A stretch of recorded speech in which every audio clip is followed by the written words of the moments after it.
दोस्तों, आज विषय बड़ा ही खड़ा है। मैं हूं विजय कुमार पाल, एक अंग्रेजी लेखक।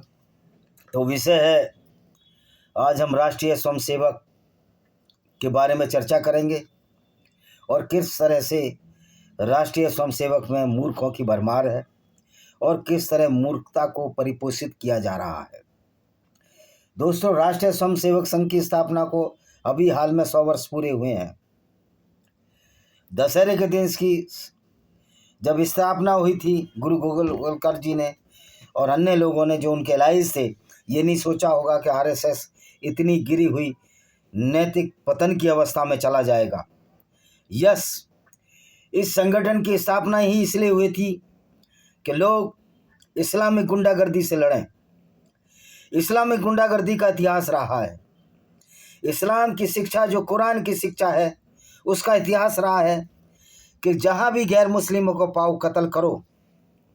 ये कुरान के चैप्टर 9 की 5वीं आयत इस बात की तस्दीक करती है कि गैर मुस्लिमों को कत्ल करो और मुल्लाओं की बातों में मत आओ। कह रहे वो कॉन्टेक्स्ट पढ़ो, पीछे से पढ़ो, पीछे से 4 आयतों में कुछ भी नहीं है चैप्टर 9 की। सच्चाई ये है कि मोहम्मद ने जो कल्ट और जो विचारधारा चलाई, वो संपूर्ण विश्व के लिए खतरा है, डेंजर है, एक जहर है, एक पॉइजन है। इसके लिए हमने एक किताब लिखी है, venomous fangs of the cobra by Vijay Kumar पाल।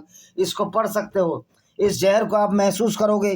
दूसरी किताब हमने panorama of democracy in Indian contest, जिसमें बताया कि आरएसएस के जानने वाले और मानने वाले और बीजेपी को चलाने वाले मोदी कितने प्रो मुस्लिम हैं और एंटी हिंदू हैं, और आरएसएस कितना एंटी हिंदू है या एंटी प्रो मुस्लिम है।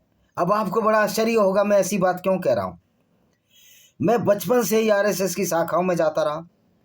गाजियाबाद में विजयनगर में जो प्राइमरी स्कूल है, जहाँ से मैंने 5वीं की कक्षा पास की, जिसको जिंदालाल प्राइमरी स्कूल के नाम से जाना जाता है और अभी प्राथमिक विद्यालय विजयनगर के नाम से जाना जाता है। जब आप मवई तिराहे से टूवर्ड्स गौशाला फाटक की तरफ चलोगे तो आपके दाएं हाथ पर यह स्कूल पड़ेगा, जो मेरे घर से बहुत नज़दीक है। वहाँ उस स्कूल के पीछे एक शाखा लगती थी जिसको डालचंदी चलाते थे, जो बैंक में भी अधिकारी रहे। मुरली थे, ये हमारे सीनियर थे और हम उनकी शाखाओं में जाते थे। हम बहुत छोटे छोटे बच्चे थे। तो हमको ये सिखाया जाता था कि इस्लामिक गुंडागर्दी का मुकाबला करने के लिए हम सारे हिंदुओं को एकत्र होना चाहिए, इकट्ठा होना चाहिए, क्यों इस्लाम एक सर्टिफाइड गुंडागर्दी है। ये तो मैंने अपनी बहुत सारी किताबों में साबित कर दिया। जब मैं पढ़ा लिखा इस्लाम को जाना, तो ये मैंने किताब लिखी, invaders and hidden facts by Vijay Kumar Pal. ये सारी आपको फ्लिपकार्ट और उस पर मिल जाएंगी। एक black dots of the terrorism by Vijay Kumar Pal, जिसमें मैंने बताया कि इस्लाम एक गुंडागर्दी है, इस्लाम एक आतंकवादी आइडियोलॉजी है। उस आइडियोलॉजी से त्रस्त होकर गुरु गोवलकर जी ने जो आरएसएस की स्थापना की थी, आज कुछ भेड़ियों ने, नाम के सनातनी हैं, भेड़ की खाल ओढ़े भेड़ियों ने इस आरएसएस की संस्था को छिन्न भिन्न कर दिया है, जिसमें आज का संघ कार्य प्रमुख एक वेटरनरी डॉक्टर, 2 डॉक्टर, जानवरों का डॉक्टर यूपी में इनको बोलते हैं, जिनका नाम है, क्या नाम है इसका आदमी का जो अभी प्रेजेंट में है, मोहन भागवत। इसकी सरपरस्ती में ये मुस्लिम राष्ट्रीय मंच बना। इसको चलाने वाला स्वामी इंद्रवेश है। तो दोस्तों, जब हम इतनी किताबें लिखते हैं उसका कुछ मतलब होता है। कश्मीर की गुंडागर्दी ने कैसे कश्मीर का सनातन वैदिक धर्म का ताना बाना और जो आपसी सभ्यता थी उसको नष्ट भ्रष्ट किया, किस तरह से कश्मीर में मंदिर तोड़े गए, ये भी मेरी किताब का अंग है, विजय कुमार पाल के नाम से, लॉस्ट पैराडाइज कश्मीर। और किस तरह से हिंदुओं को सताया गया इस्लामिक गुंडागर्दी से, किस तरह से उनकी औरतों के साथ बलात्कार हुआ। अहमद शाह अब्दाली आया, नादिर शाह आया, चंगेज खां तो खैर बौद्ध था, हालांकि बाद में उसके सदस्य जो है, आजा नन्नू, बाद में इसके सदस्य इस्लाम एडॉप्ट कर लिया था। तो दोस्तों, ये पूरा इतिहास है। अहमद शाह अब्दाली भारत आया, हिंदू लड़कियों के साथ बलात्कार हुए, सोनीपत के रास्ते में बलात्कार हुए। जब हमारे जाट गुर्जर जितने भी हिंदू थे उनकी औरतों के साथ बलात्कार हुए, तब कुछ लोगों ने, हिंदुओं ने ही सर्वनाश करने के लिए अपना बलिदान दिया। 10-12 हज़ार जाट का मार दिए गए सोनीपत के रास्ते पर। लेकिन ये आरएसएस में छिपे हुए, भेड़ की खाल में छिपे हुए भेड़िए आज उसी आरएसएस में एक विंग बनाते हैं जिसका नाम है मुस्लिम राष्ट्रीय मंच। अब मेरी बात समझ में नहीं आ रही कि राष्ट्र बड़ा है या मुस्लिम बड़ा है। हाँ, वैसे तो इस्लाम की गुंडागर्दी इतनी ज़्यादा है कि राष्ट्र की कोई कॉन्सेप्ट नहीं मानते। अभी अरशद महमूद मदनी कहते हैं कि हिंदू और सिखों को और मुसलमानों को लड़ाने की चाल हो रही है। ये चाल नहीं है। ये अरशद मदनी बहुत बड़ा गुंडा है जो देवबंद का मदरसा चलाता है। महमूद मदनी बहुत बड़ा गुंडा है जो देवबर्ष का धंधा करता है, दारुल इल्म। ये गुंडे हैं, सर्टिफाइड गुंडे हैं। ये झूठ बोलेंगे, इस्लाम को बचाने के लिए झूठ बोलेंगे। ये नहीं बताएंगे कि मोहम्मद काफिले लूटा करता था। ये नहीं बताएंगे मोहम्मद ने 17 साल की लड़की सफिया के पिता हुया को मारा और उसके पति किनाना अल रबी को मारा। 54 साल की उम्र में 3 दिन तक ये उसके साथ रंगरेलियां मनाता रहा, बलात्कार करता रहा। गुरु तेग बहादुर की हत्या किसने की? गुरु तेग बहादुर के हत्यारे मुसलमान थे। वो क्यों हत्यारे थे? क्योंकि गुरु तेग बहादुर मुसलमान नहीं थे, गुरु गोविंद सिंह मुसलमान नहीं थे। वो हिंदुओं की रक्षा के लिए उन्होंने एक संगठन बनाया, उसमें सारे जो उनके सच्चे सेवक थे वो हिंदुओं में से निकल गए। मैं मुझे सिख भाइयों को भी समझाना चाहता हूँ, अगर हिंदू नहीं होते तो सिख कहाँ से पैदा होते? मैं ये नहीं कह रहा कि मैं उनका डिसरेस्पेक्ट करता हूँ। वो एक ऐसी कौम थी जिसने गुरु के ज़माने में इस्लामी गुंडागर्दी का मुकाबला किया, और आज इन हिंदू सहजदारी और केसदारियों को लड़ाने की बात चल रही है, जो षड्यंत्र सफल नहीं होने दिया जाएगा। आज सैकड़ों लड़कियां गुरुद्वारे में पाकिस्तान इनकार साहब से उठा ली गई। अभी अभी कश्मीर का केस है, एक सिख लड़की को उठाकर उसको ज़बरदस्ती मुसलमान जम्मू कश्मीर में बनाया गया। वो तो हमारे सिख भाइयों और सारे सनातनी योद्धाओं, मैं तो बुद्धिस्ट को भी अलग नहीं मानता हूँ। अब जो नए बुद्धिस्ट हैं तो बुद्धिस्ट ही नहीं है, ये तो फ्रॉड हैं, नकली हैं। क्योंकि बुद्धिज्म में सबसे पहला काम सत्य बोलना होता है, लेकिन ये सारे झूठे हैं। नौकरी के नाम पर हिंदू बन जाते हैं और वैसे बुद्धिज्म का पालन करते हैं। इनको बुद्धिज्म की कोई समझ नहीं है। हालांकि देखो, पाखंड तो बुद्धिज्म में भी है। पाखंड हर जगह थोड़ा थोड़ा है, क्योंकि मैन मेड कम्युनिटीज है। तो आरएसएस ने, मूल विषय पर आते हैं, बीच बीच में अपनी किताबें भी बताता जाऊंगा। ये कुछ किताबें मैंने दिखा दी हैं, बहुत सारी किताबें मैंने लिखी हैं। आप विजय कुमार पाल कीजिए, अमेजॉन फ्लिपकार्ट पर सर्च कीजिए। ये जोहर क्यों करना पड़ा? क्योंकि गैर मुस्लिम लड़कियों की इज्जत लूटने का इस्लाम में प्रावधान है। इसलिए हमारे हिंदू राजपूत ललनाए जोहर कर कर सेल्फ मोलेस्टेशन कहते हैं, आत्मदाह और जलदाह किए, जल समाधि ली इन्होंने।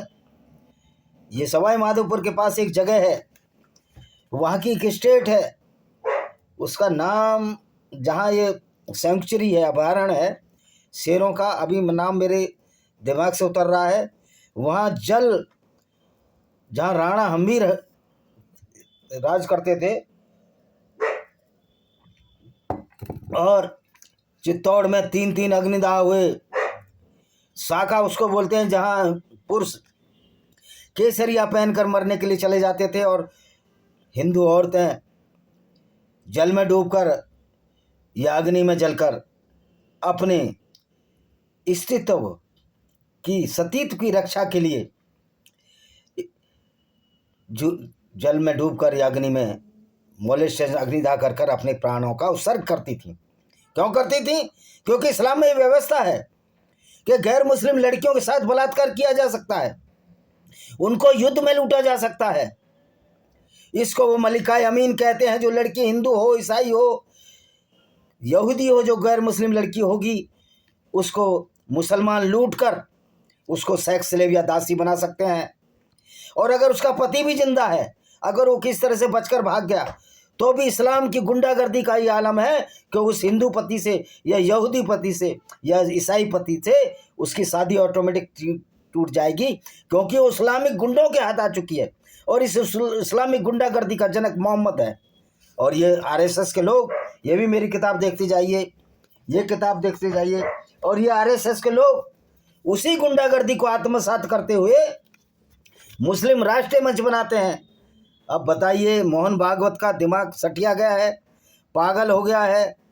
कितना गांजा, कुंटल टन गांजा पीकर ये आरएसएस के लोग आरएसएस की शाखाओं में मुस्लिम राष्ट्रीय मंच को चला रहे हैं। ये मूर्ख कहते हैं कि हम मुसलमानों को आत्मसात करने की बात है। दोस्तों, अगर मुसलमान सच्चा मुसलमान है, कुरान पर चलता है, तो वो सर्टिफाइड गुंडा है। और कुरान कहती है कि गैर मुस्लिमों के साथ दोस्ती नहीं रखनी। कुरान में सैकड़ों आयत हैं कि गैर मुस्लिम नीच हैं, नजस हैं, काफिर हैं, मुशरिक हैं, और ये टट्टी जैसे गंदे हैं। नजास का मतलब टट्टी होता है। तो आरएसएस के हिंदू, तुम्हें शर्म आनी चाहिए कि तुमको जो इस्लाम टट्टी कहता है, तुमको जो इस्लाम काफिर कहता है, नीच कहता है, जानवरों से गया भी तक कहता है, यहूदी, नसारा और गैर मुस्लिमों को, तुम उनको अपने अंदर आत्मसात करने की बात करते हो। 1 करोड़ अगर हिंदू हैं, अगर उसमें एक मुसलमान घुस जाता है और अपनी आइडियोलॉजी चलाता है, तो उसी तरह है कि 10,000 किलो दूध में एक बूंद जहर की डाल दी जाए। तो ये आरएसएस यही जहर डाल रहा है, हिंदुओं को बेवकूफ़ बना रहा है। आरएसएस एक गुंडागर्दी है, क्योंकि ये आतंकवाद का साथ देता है। मुस्लिम राष्ट्रीय मंच बनाने का मतलब क्या है? इनको मूर्खों को, ये गलतफहमी आरएसएस के मूर्खों को, कि मुस्लिम आत्मसात करेगा इंडियन कल्चर को, सनातन वैदिक कल्चर को, कभी नहीं करेगा। अगर वो सच्चा मुसलमान है तो वही काम करेगा जो मोहम्मद ने किए थे। इनका मोहम्मद का काम था काफिले लूटना, लगातार काफिले लूटना, उसमें से औरतों को बाजारों बेचना। ये मोहम्मद ने किया। बनु कुरैजा यहूदी औरतों को उसने बाजारों बेचा। Highland of Arab, that is Najd में। ये इनके तबरी में लिखते हैं। इब्न इसाक ने इसका वर्णन किया, और बहुत सारी हदीसों में मिलता है कि मोहम्मद किस तरह लड़कियां बेचता था। और मोहम्मद के मानने वाले जो ये कहते हैं कि मोहम्मद हमारे आंखों का नूर है, वो लोग अच्छे हो सकते हैं क्या? कभी अच्छे नहीं हो सकते। जो इस्लाम छोड़ रहे हैं, एक्स मुस्लिम्स हैं, वो सिर्फ इसलिए इस्लाम छोड़ रहे हैं, कोई इस्लामिक गुंडागर्दी से तरस आ चुके हैं। वो समझ सकते हैं कि एक सच्चा मुसलमान जो मोहम्मद की सुन्नत पर चलता है, मोहम्मद जैसा आचरण करना चाहता है, वो सर्टिफाइड आतंकवादी है। तो क्या आरएसएस जब मुस्लिम राष्ट्रीय मंच बनाता है, जब मुस्लिम शब्द आ गया, तो वो कैसे आत्मसात करेगा अपने को? या तो आरएसएस एक्स मुस्लिम राष्ट्रीय संघ बनाता, कि जो इस्लाम छोड़ चुके हैं, इस्लामिक गुंडागर्दी को छोड़ चुके हैं, उनका इस मंच पर स्वागत है, बजाय उसके इस्लामिक मंच बना रहा है।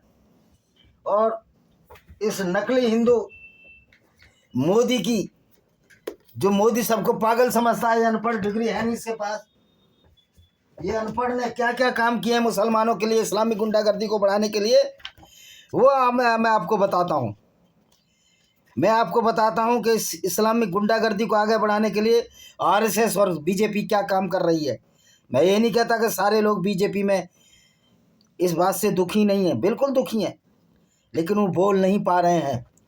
तो अब बहुत ज़रूरत है कि ऐसी पार्टी, पैरेलल पार्टी बनाई जाए जो बीजेपी के पैरेलल हो।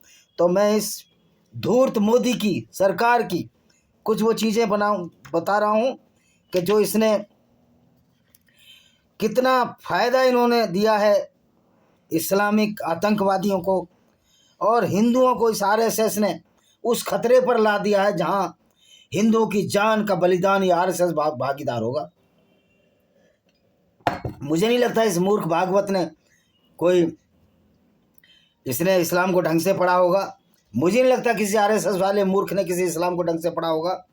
मुझे नहीं लगता कि इसने किसी आरएसएस के किसी भी अधिकारी ने, या जिसका होल है, जो इनकी वो है, जो इनकी बॉडी है, मेरे से ज़्यादा इस्लाम पढ़ा होगा। मैं चैलेंज करता हूँ इन आरएसएस के आतंकवादियों को, भगवा आतंकियों को। मैं भगवा आतंकी इसलिए कह रहा हूँ कि ये लोग उसी इस्लामिक आतंकवादी विचारधारा से मिलकर मुस्लिम राष्ट्रीय मंच बनाए हैं, जो कि खुद में बड़ा आतंकवाद है। तो दोस्तों, आतंकवादी का साथ देने वाला भी आतंकवादी होता है। तो आरएसएस भी अब आतंकवादियों का गढ़ है। आरएसएस वो संस्था है जिसमें डिवोशन ऑफ नेशनल लोग हैं, जिसमें डिवोशन है, लेकिन वो लोग, उनके जो लीडर्स हैं वो महामूर्ख हैं, सेंसलेस है, उनको किसी की भी पता नहीं है। और ऐसे लोग, आरएसएस के लोग, इस इस्लामिक आतंकवाद को बढ़ावा देने में सबसे आगे हैं। और वहाँ पाकिस्तान में आरएसएस फोकट में ही गालियाँ खा रहा है। पाकिस्तानियों को पता नहीं, अफगानिस्तानियों को पता नहीं। अरे आरएसएस से बड़ा तो कोई मुस्लिम परस्त संगठन ही नहीं है।